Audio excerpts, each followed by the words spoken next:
I've had a chance to connect with the panellists who are joining us and generously sharing their insights and knowledge and experiences on AI in a people-centred context. And I was very affirmed by some of the things that I heard back and the extent to which those questions were coming through in the earlier panel session we had around AI in practice. So I'm pleased we're able to pick up on a number of your questions in this next session.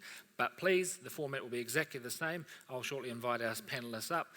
They'll give a quick opening talk or some context setting, and then we'll jump straight into the Q&A. So up from now, please utilise the Q&A section so I can put your questions to the panellists.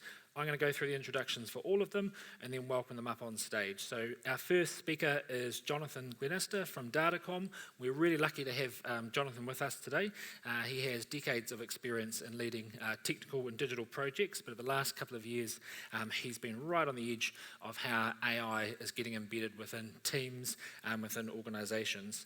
And then we have Emma Thompson from Publik. Now, Emma will be no stranger to this audience as someone who's really deeply embedded in our business and wider community here in Nelson, involved in not only PR and communications work, but also governance and a range of different community initiatives. Emma's taken a strong interest in AI in her own business and with her clients, looking not just at how we use it, but how we talk about it, how we share it, and how we build trust around it. We have Eugene Whakahoehoe from Ngāti Kuia, Tumu Toihau from Ngāti Kuia. Really stoked to have Eugene here with us. I've been privileged to work with Eugene in his role as Chief Executive of Ngāti Kuia, where he has taken a leadership role in implementing AI in the operations and growth of the iwi and built it in as part of their strategic roadmap. So he's going to be bringing a kaupapa Māori and iwi lens to this corridor and sharing some of his experiences of how AI can support organisational and capability uplift across a range of spaces.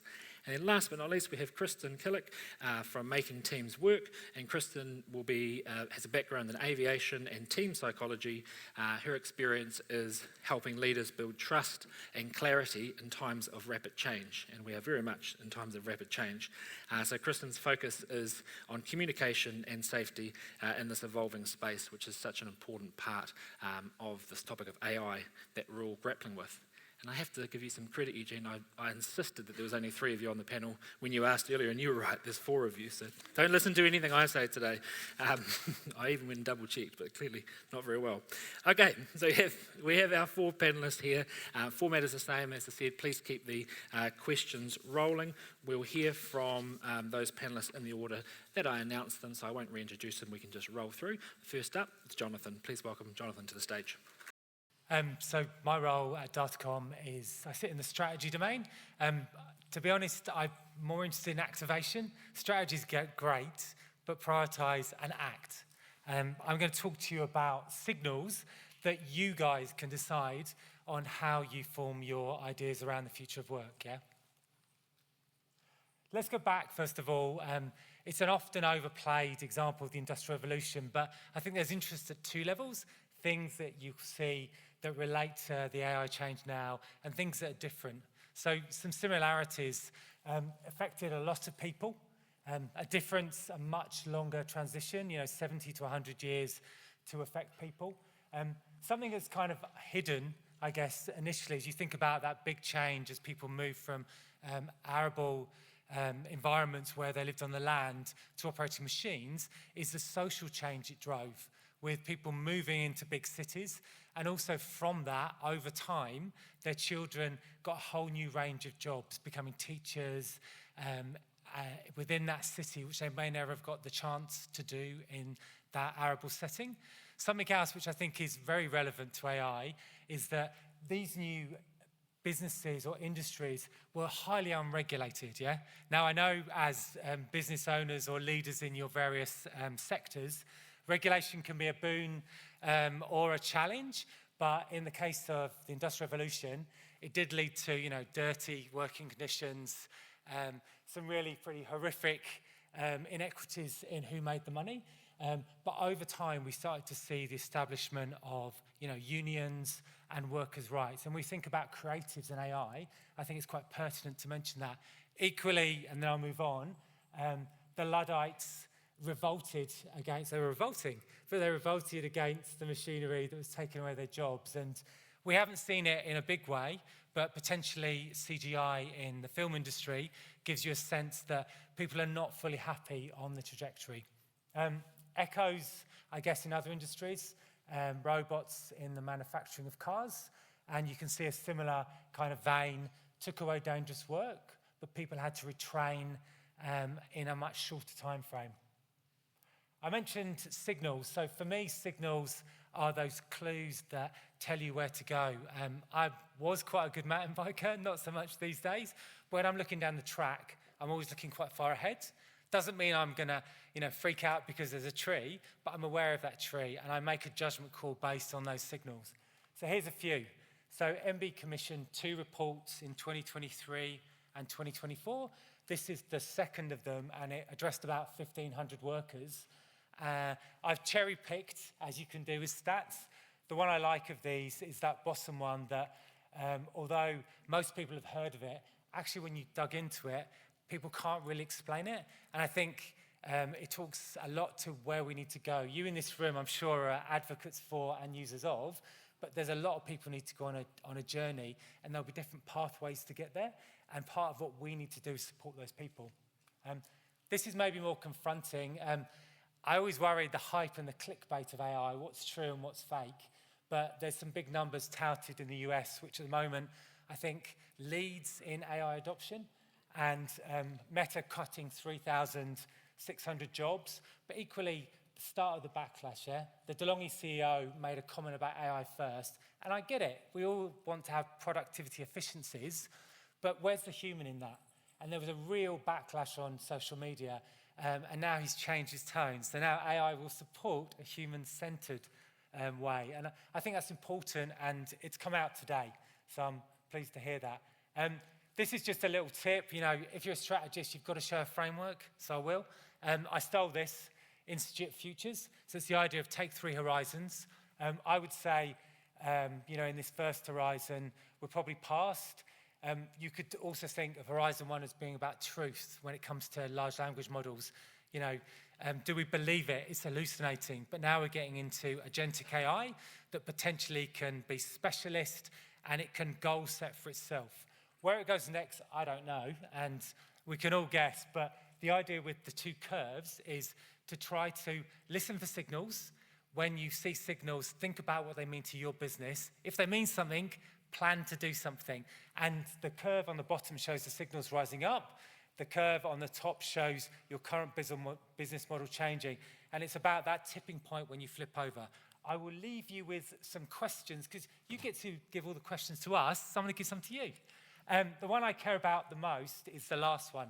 And I think as business leaders, as people who can influence our communities, what do you want to see done when we see massive workplace or transition where staff are made redundant? If I define myself in a new way in 2030, no longer by work, I have a new kind of value, what should governments do? What should we do? Should we tax AI? Should we have a universal credit? And I'll leave it there.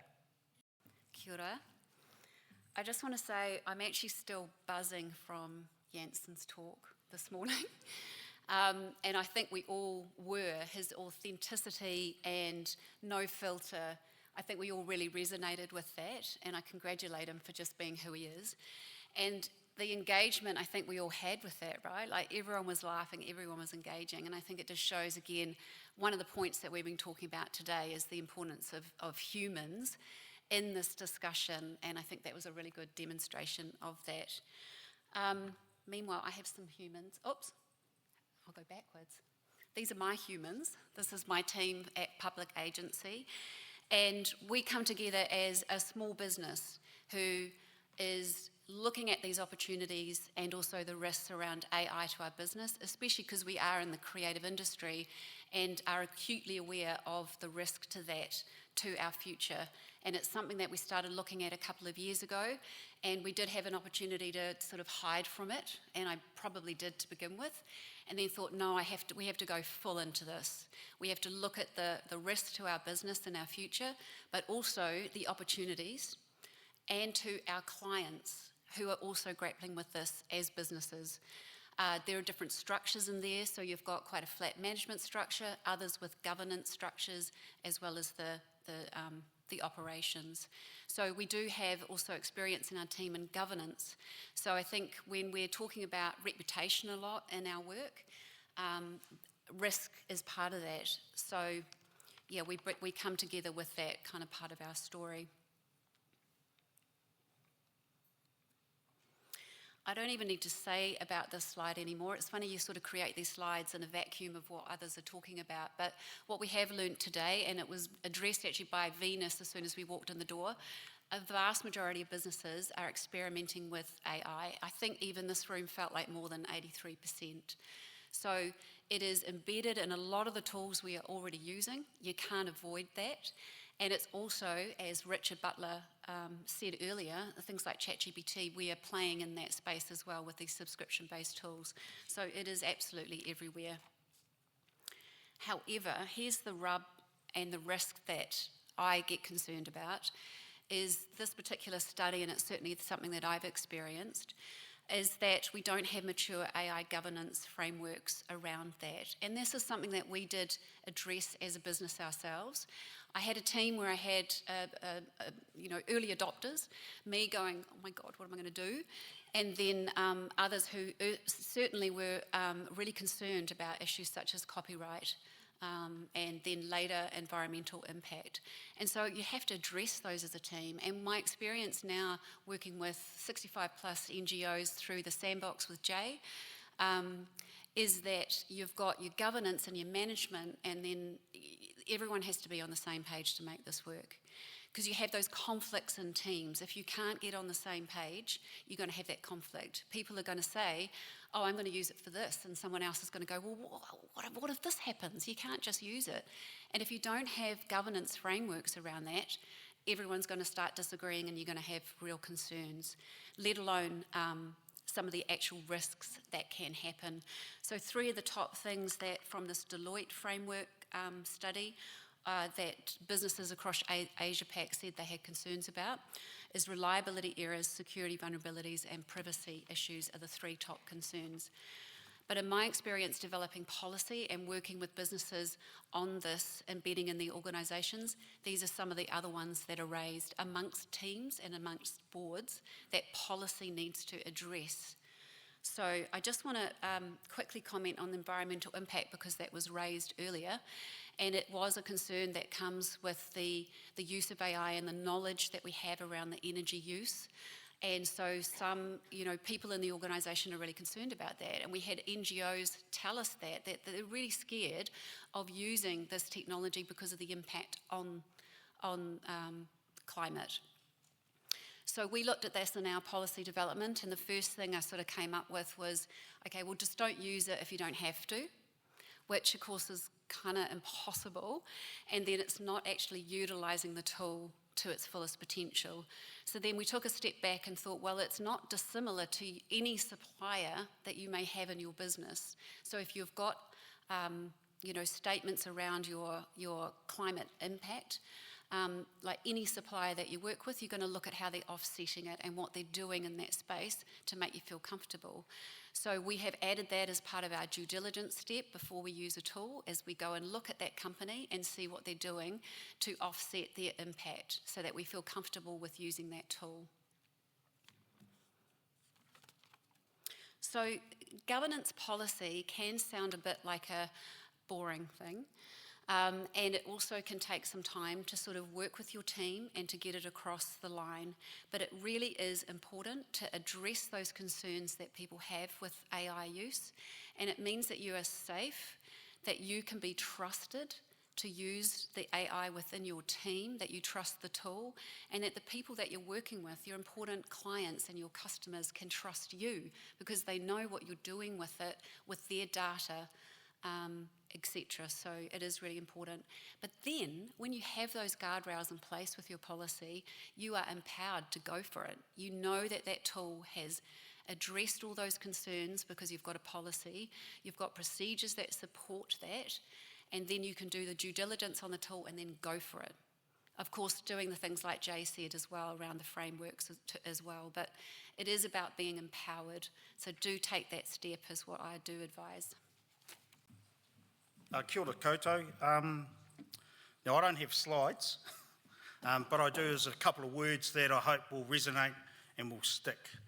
And just to start, so the words I'll throw at you at the moment is to be selfish, to be curious, to be disciplined, and to be cautious. And that's how I want to frame my cordial as I meander through a couple of questions that's been posed to me in terms of what does AI require for leadership across all of our organisations, how are we navigating the ethical challenges relating to AI, and then what sort of transformations are we seeing within our organisations in relation to implementation of AI.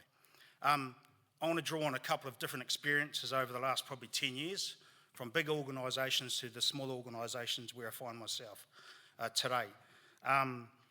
So that first question is, what does AI require of us as leaders?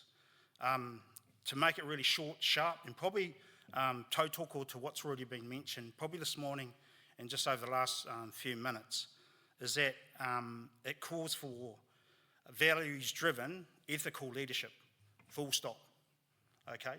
Because you want to make sure that, A, you use these new tools safely and that you can exploit the advantages that it provides to ensure that your business, organisation is exploiting those opportunities and thriving.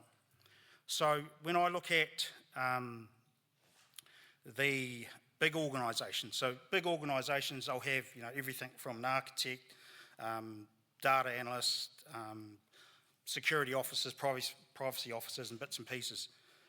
What that makes is several layers of governance, as what Emma's just touched on. Big organisations have that. They also have lots of frameworks to help them use different tools, policies, plans and procedures, but then they have like responsible innovation frameworks that they'll use to introduce new capabilities into the organisation. Okay, that's big organisations. And that allows them to, drive their data use and to make sure that it's aligned with, those principles that you want to use data ethically, such as, its transparency, such as openness, and making sure that you've got these things front of mind to use this information and tools safely.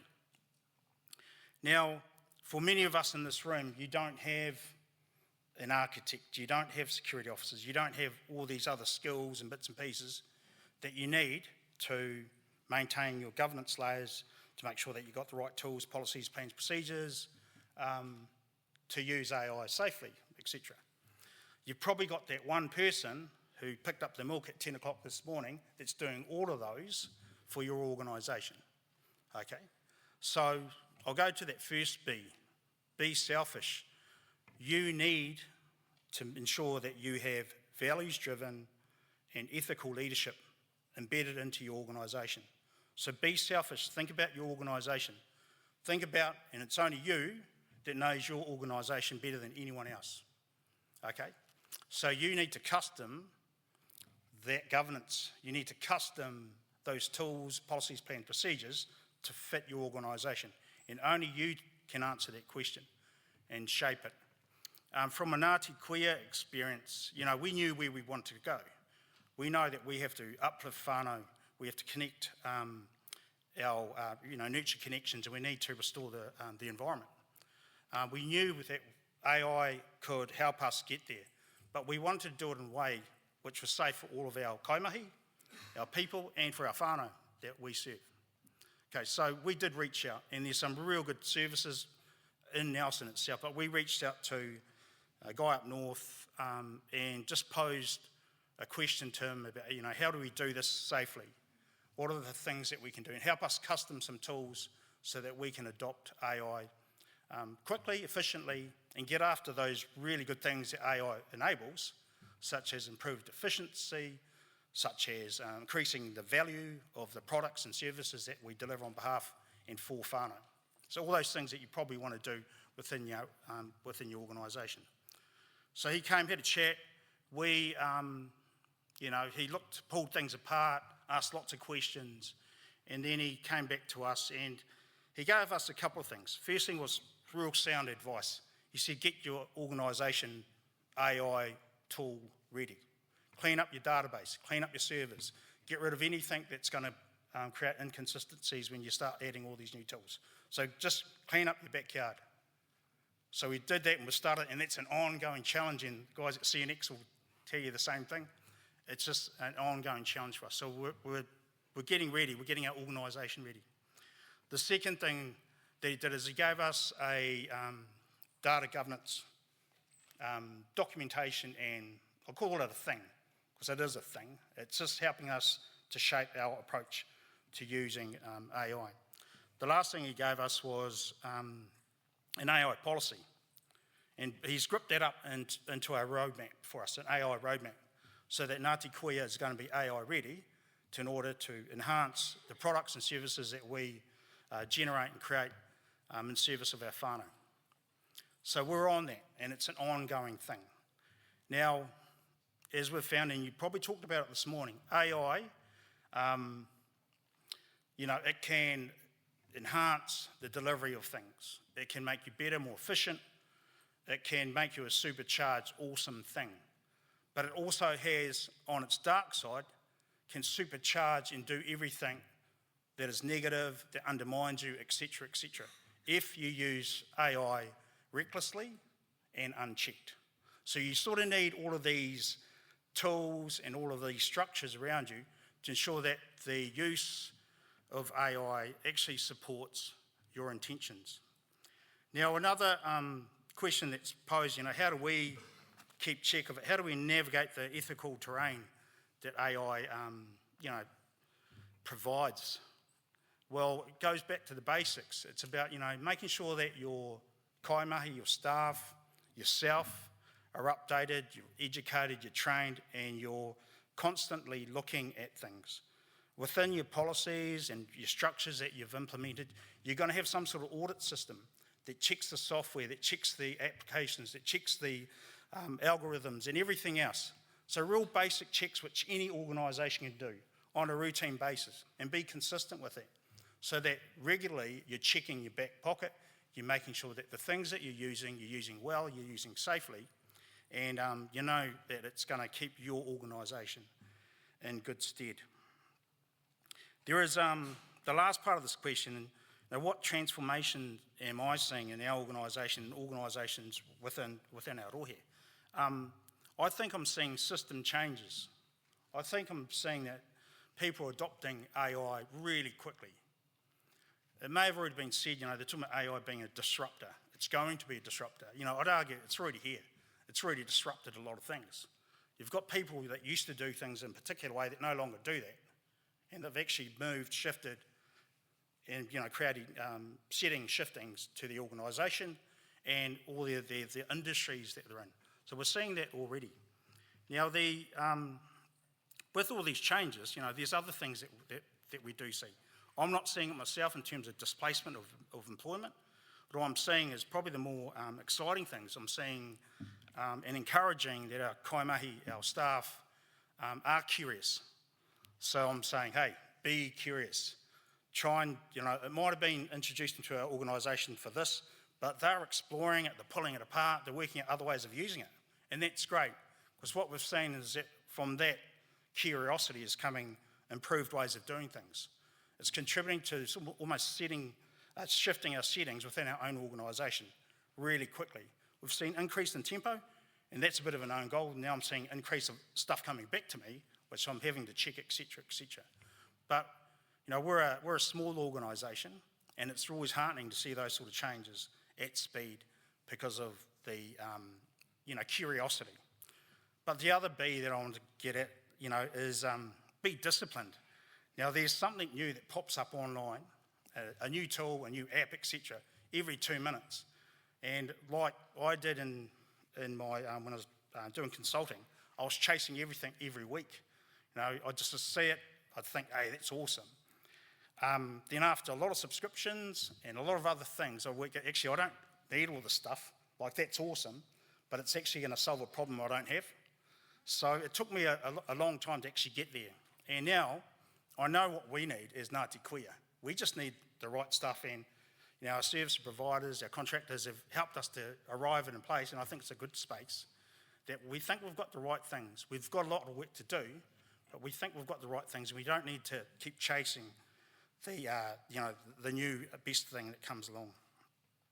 So we've got to be disciplined around that. So be disciplined. You don't have to chase everything. Go back to your organisation better than anyone else. So be disciplined and stay focused on those outcomes and those products and services and bits and pieces that you are focused on.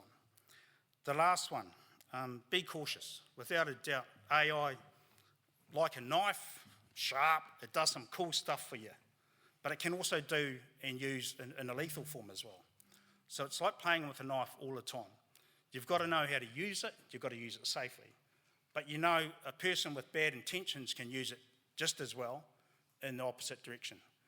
That's why when we're talking about the ethics and the values-driven leadership required to use AI safely, it is a priority. It's important that you get across it. It's also important that you be selfish about it, because some of you are probably in small organisations just like us.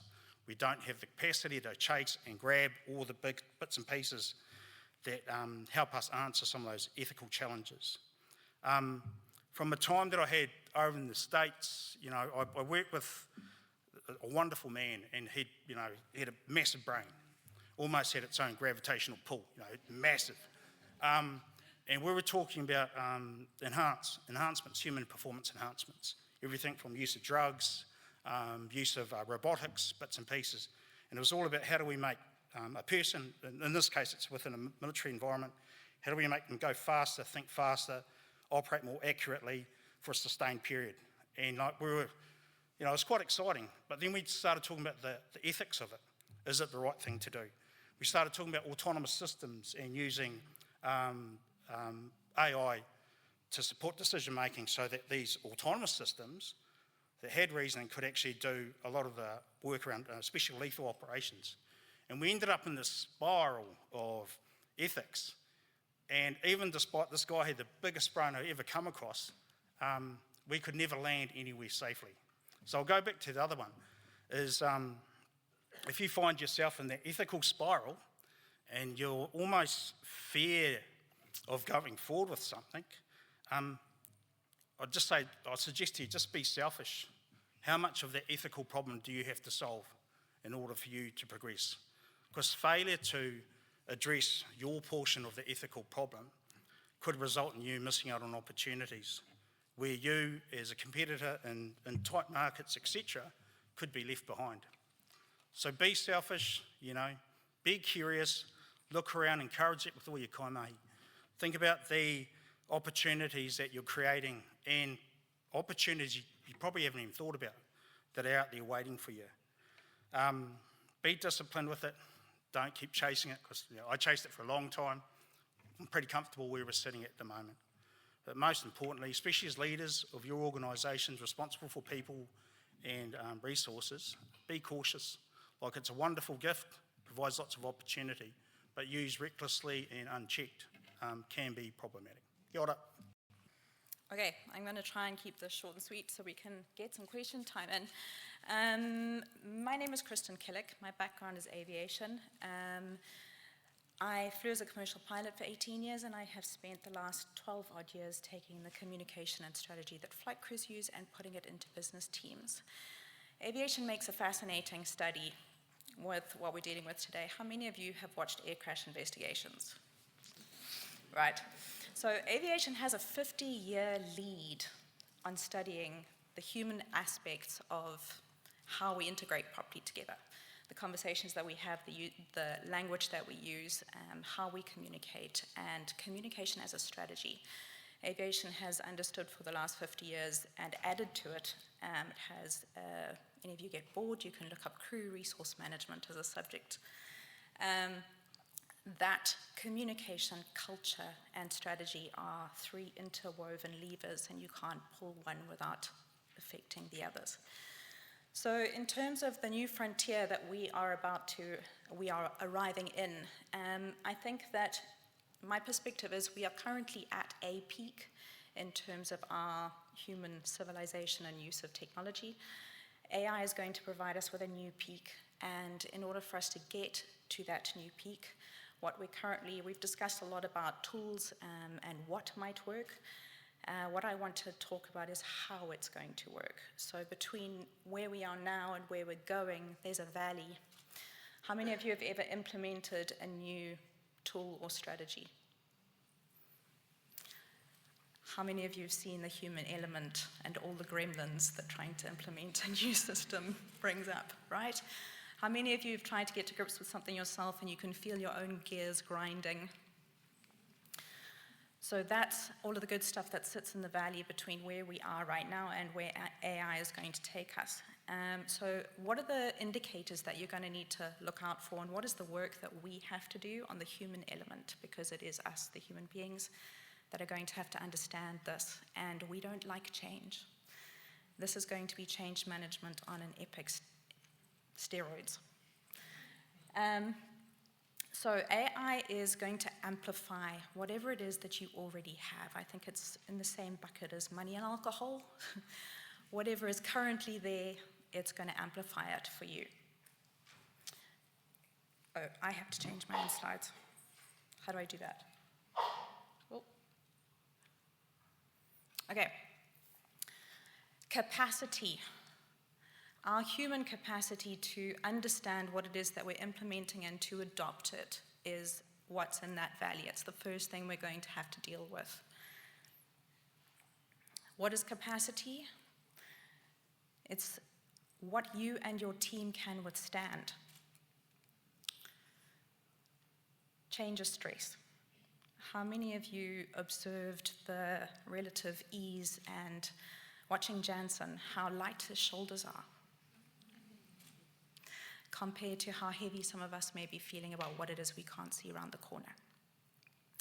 Our human need to attach to our roles, our titles, the things we know for sure, all of that is about to be challenged. So our ability to be agile, to be resilient, and to understand the human essence that we are dealing with. Those are all the roadblocks that we're going to come up against. Those are going to be our bottlenecks to implementation. These are the three things that I believe are fundamental for us to be looking at. I'm going to explain to you what the indicators you need to be looking for are. So our leadership readiness. How many of you have smiled through a meeting lately while you were having a slow meltdown inside? That's what I mean when I say capacity. Our performance architecture. All the things that we have, aviation has been implementing, because if we don't put it in line, we crash airplanes. Business doesn't have a big fireball generally at the end of the day. And so as human beings, we have avoided all the things that we should have been doing. Every time somebody said invest in the human element, for the last 20, 30 years, none of us have done it, or very few of us have done it. Those businesses that have done it, that have open conversations, that have created safe space to have everybody speak up and speak in, that have created spaces where people feel safe to be creative. How many of you have noticed that your creative brain will not come online at the same time as your stressed brain is online? It's biologically not possible. So our ability to self-regulate is going to be huge. Clarity systems. Clarity is, we've talked about values and ethics. Clarity is about how we make our decisions. So AI won't build your capacity initially. It's going to challenge what capacity you have, and it's going to use that capacity as a building block. So understanding where you are at in terms of your foundation is going to be huge. These are all the things that it's going to stress test. There won't be anything on here that you haven't already been aware of, but these are the things that you need to be watching for red flags in your own operations. And if you see them, they are going to be your limiting factors. Personally, I think the one right down at the bottom, CEO fatigue and isolation, is probably going to be our biggest initial problem. Swap out CEO for whatever your leadership title happens to be, and including if you're a one-man band, your personal ability to regulate yourself, to deal with stress, and to get yourself out of a stress mindset. That's what 4 showers a day. That's what you need to use to get yourself out of stress and into a creative mindset. You're going to need to know how to operate your own system. So great leaders, I think this is probably one of the biggest mind shifts that all of us need to be looking at. Great leaders don't divide themselves across every field. If you are not currently aware of your own personal strengths and the fact that you cannot do everything, it is a human infection that we have, and I've never really seen it worse than it is in Kiwiland. I come from Zimbabwe, so I am primed for agility and moving goalposts. But an ability to, she'll be right, this can't be fixed with a number 8 wire. Our ability to detach from the things that we identify with. Like I say, I think AI will magnify what we already have. You have your shifts that are coming, which we're all up for. That's what it brings. But if you are not ready for those shifts, if your human element in your foundation isn't strong, it's going to show those cracks. More speed, more creativity, more stress. So what matters now? I think this is the brief. These are my points that I think is what matters now. Operationalizing values. That means if you don't know what your values are, or your values are just wallpaper, if your team doesn't know what your values are, and if you don't know that your team's values may be slightly different to your business values, if you're not having conversation about that, so our ability to use language. For example, if I did values determination with a team, often they are repetitive, something like respect will come up. People can say, we want respect. Ask somebody to define what respect is. What does it look like in action? Very few of us can drag the language out of our brain to actually have that conversation. So the more that we generate conversation in open space, the more we practice the language to be able to have open conversations, to be able to have courageous conversations. You cannot write an ethics document if people can't form sentences about what their value structure is.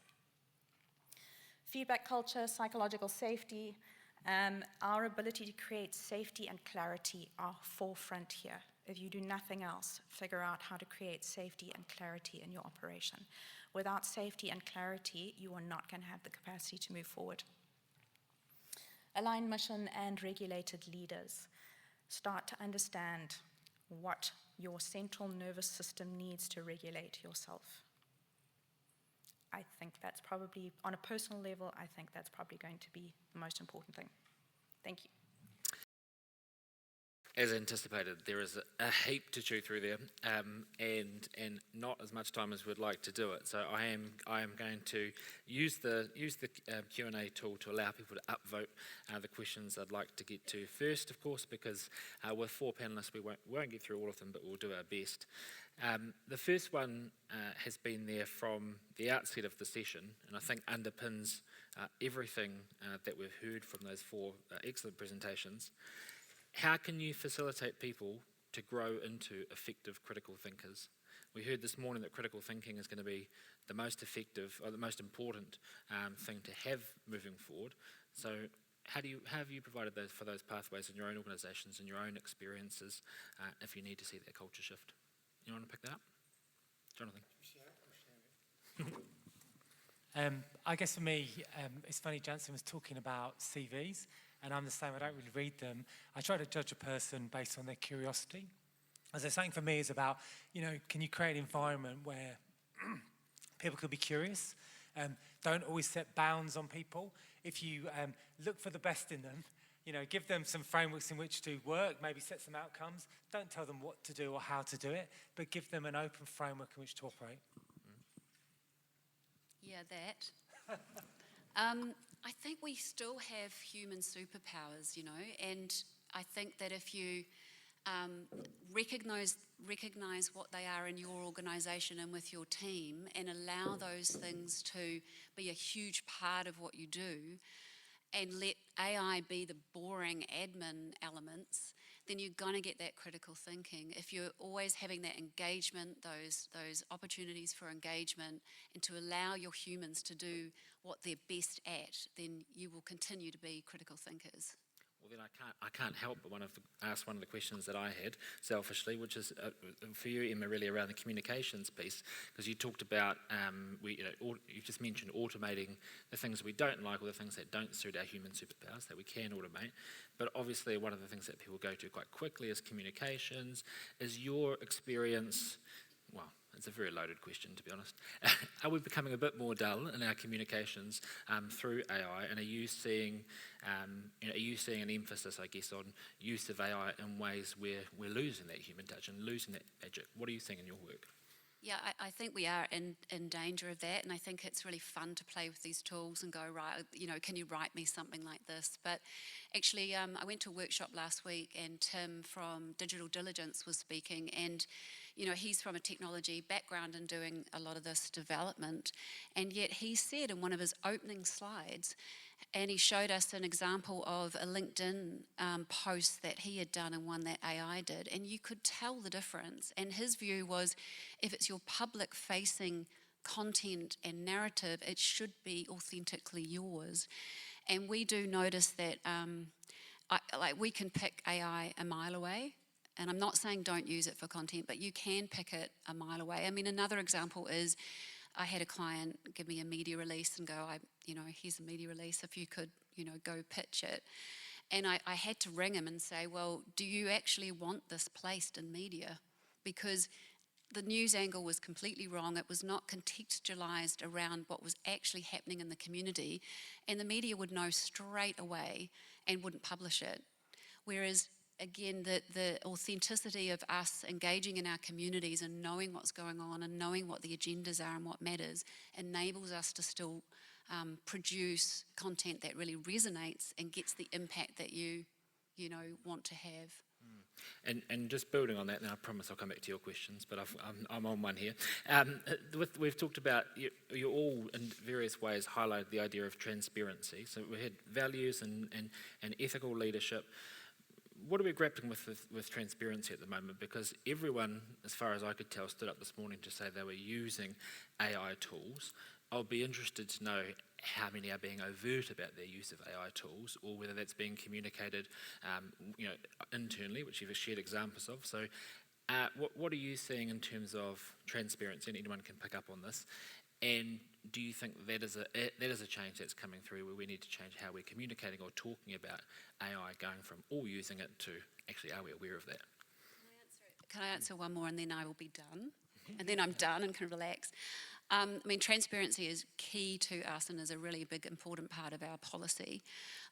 So, for example, for us, we've got an AI statement that we put on our website some time ago, so that anyone looks at our website, is interested in working with us, they can see how we are using AI before they even engage, and they can sort of understand, does that fit with me or not?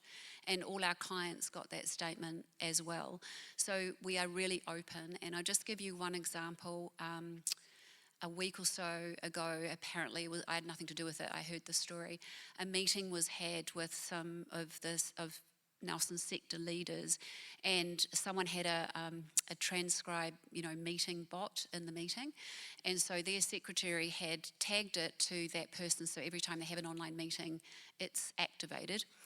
And so this was activated, and this person didn't really know what it was, and they were asked, is that yours, and didn't really know, and so obviously hadn't been trained up on it. Then after that meeting, that bot sent the notes to everybody who participated automatically. And so again, that hadn't been, there was no transparency about, this bot's going to join the meeting, are you okay with that? Afterwards, this is what's going to happen. And the concern there was that there were people that were invited into that meeting who were like the admin team, because they set up some of these meetings. So this was a really sensitive meeting with sensitive information, and it went beyond the CEOs around the table and actually went to their admin team. And so this is where it's one that's kind of like due diligence not done, but also transparency, because that set everybody who'd been in that meeting into a bit of a flap, right? Because they didn't even know that that was happening. So I think it is really key, and that's just one example there. Pick up on that. suppose to turn it around a bit, it goes both ways. So transparency, key for trust, obviously, for all players in that same hui or meeting. And that's a classic example where you do see these bots turning up. You know it's going to be distributed and there could be sensitive information and all the rest of it. I think it's good practice, like it's just been pointed out, you know, put it up on your website. But if you dig deeper into your organisations, you've got to explain to your shareholders, whānau, beneficiaries of your organisation, where else you're using it. You could be using it in your workflows, you could be using it to support your decision support tools, you could be using it to integrate complex ideas and problems and be key to actually simplifying it and then leading to decisions. So you've got to be really open about where you're using it. It's always easier to throw it in because I use it for comms, because comms is probably the easiest and most thrashed part when it comes to AI. But there's other forms and use of AI in other parts of your organisations that you need to go out and tell your beneficiaries, your stakeholders, you know, everyone else, how you're using it. Because if they do find out that you're using it in a way which could be subject to biases, you know, a whole bunch of weaknesses that AI brings, you know, you could be undermined instantly, and then straight away that trust is broken. Awesome. Yep, does anyone pick up that quickly? Hello, is it on? Okay. I think that to go back to, I think it's going to be really, really important to be able to nurture your ability to have conversations with your team, with your people.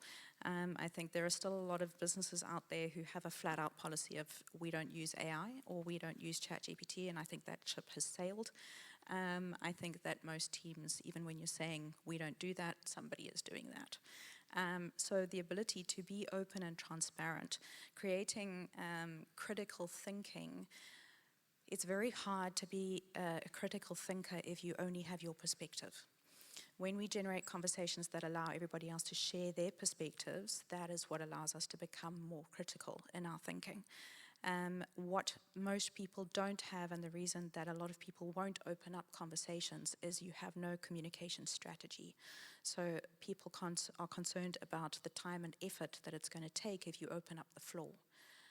What are people going to say? How far are they going to take it? What kind of an energy drain does that become if you give everybody the floor?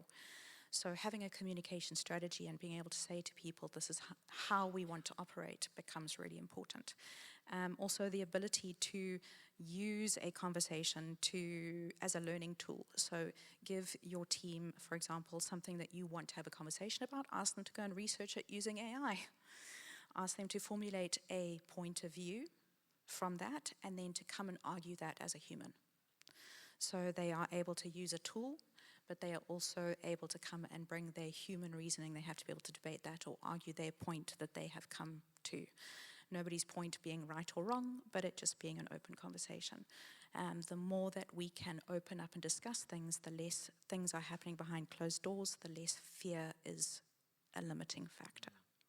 I've got a nice, easy one next, which is beyond automation, what is the human purpose and societal value in a world where AI agents handle complex cognitive tasks? What systemic changes are required in education, policy, and social safety nets? Jonathan's up for it. I'm up for it. So it's kind of in bits. So I think I was chatting over lunch with somebody about just this kind of thing, and I think, you know, lived experience is still so vital, right? I mean, as AI gets more present, I'm not a big fan of AGI or superintelligence personally, but as it becomes, you know, can goal seek and do more itself, we're still super relevant. There's empathy, there's being a plumber, but there's also, you know, storytelling. So I think that's really important. In terms of the broader piece, do the last bit very quickly again. What systemic changes are required in education, policy, and social safety nets? So I'll do education. So I used to be a teacher, school teacher, and I'd be a big fan of using AI with kids because I'm about curiosity, right? I like critical thinking and minds that have tools to use, but within a framework, right? And I read an article recently in the States, a university that was allowing AI, and they've actually stopped it for undergrads because they found that people being lazy, the students weren't equipped with the tools to use it correctly. So I think frameworks has been an overused word today, but I think we need some mechanism to support people, almost like a bunch of ropes, right? This is my rope I'm going to crawl along so I can find a way, yeah? So I think that's one of the changes. Also, I know I banged on about it, but I think government has a bigger role to play in supporting us all and in the inequity of the wealth that at the moment, let's be honest, is going to big tech. And that money could be used to, improve the ethics and also help young people to learn. And I guess building on that, just as a related point, is Christen, you mentioned around this number 8 wire, Kiwi culture. I guess looking at both Aotearoa and here in the region, and how well do you, this is a global phenomenon, this is a significant and deeper shift than any of us have experienced in our lifetimes. How well do you feel we're culturally positioned for something like this? Will that end up being a shift? I'm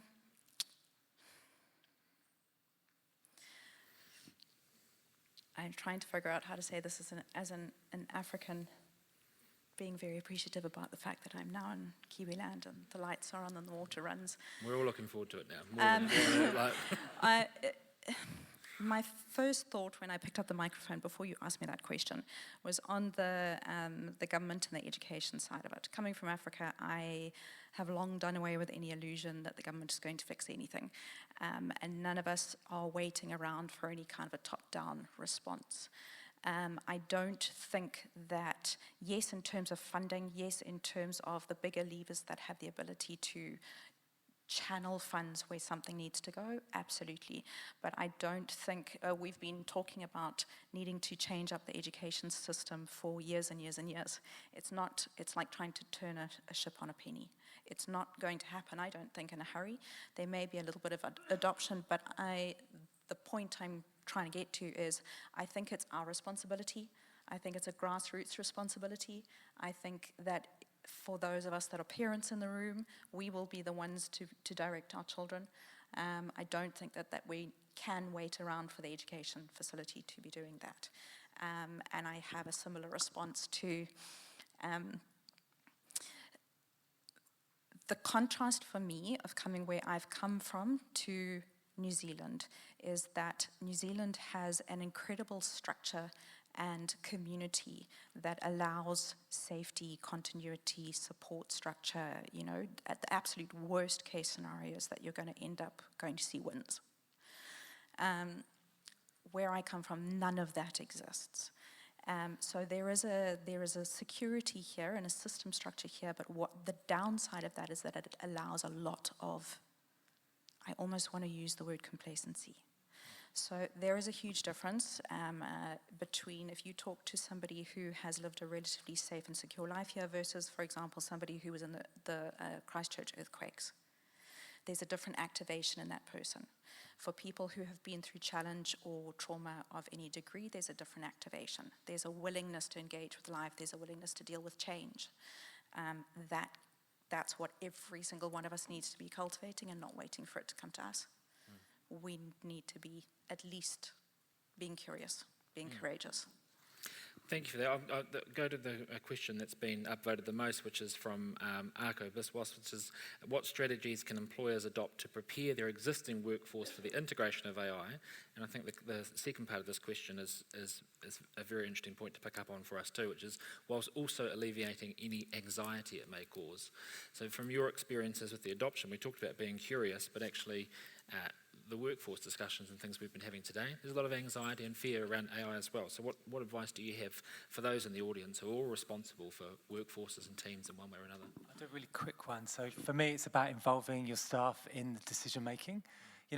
If I tell people the bus is going to London and nobody wants to go to London, what's the point, right? So whilst I know you can't have staff make every decision, involve them in the process.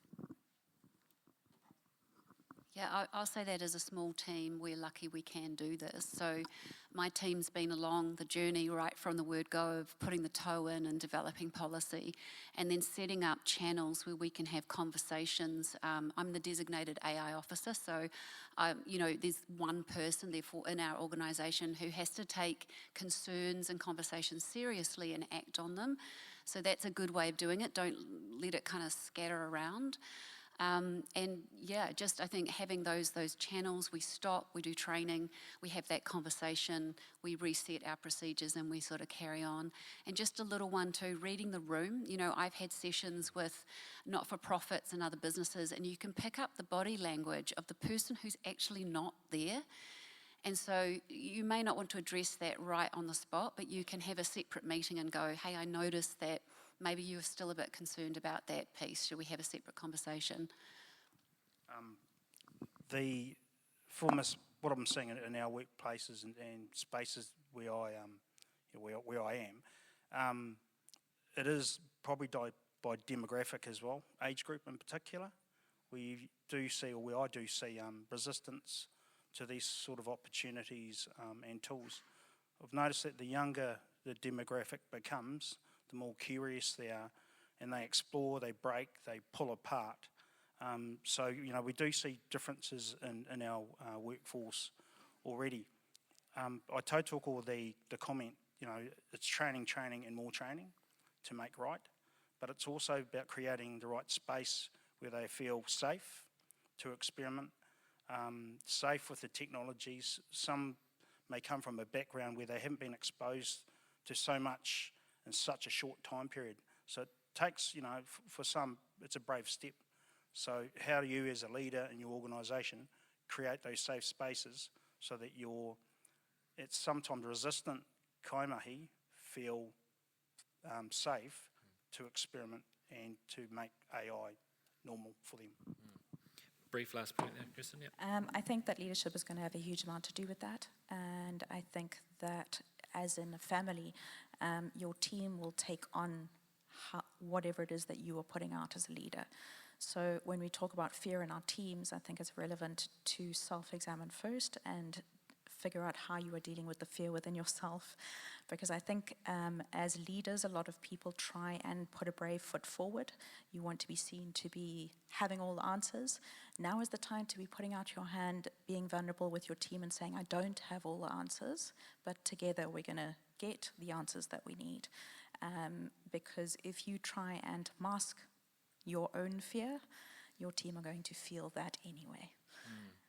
That's a very, very good piece of advice, and I'm just going to invite to wrap up this particular part on, but just before we close this session, because I know there are so many more questions and there'll be opportunities to connect in the break with the panellists, but I'm thinking about the content we've heard today, the amount of information that people have taken on. They've be feeling both kind of pressure and potential from what they've heard as well.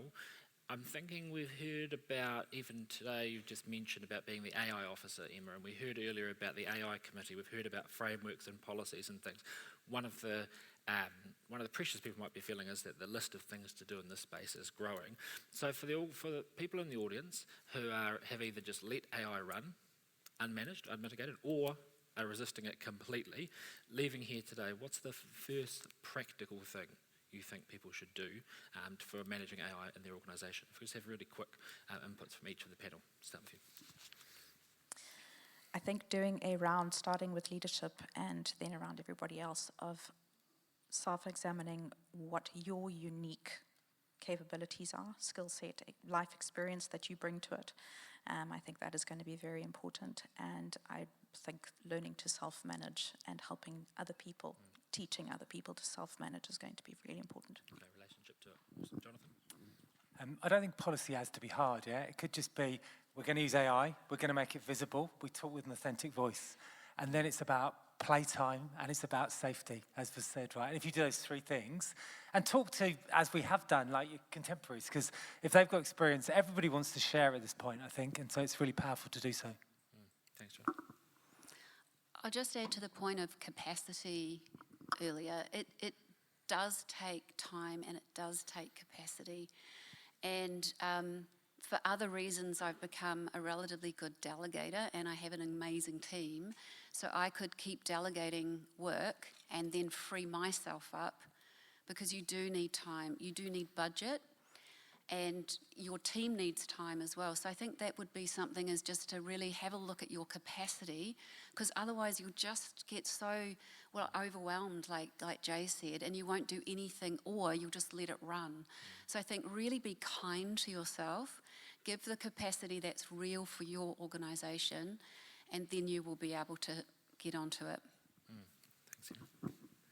Probably just to take time to think about it, to take a step back, and when you do step back into it, look at what you do, look at your organisation, look at the things that you're responsible, and try and pinpoint that thing, that process, that part of the role that you have that could be automated, that you could find an AI tool and play around with it. But I think the most important step is just take a step back and look at what you should be doing or could be doing. And then giving yourself time to explore, get curious about things.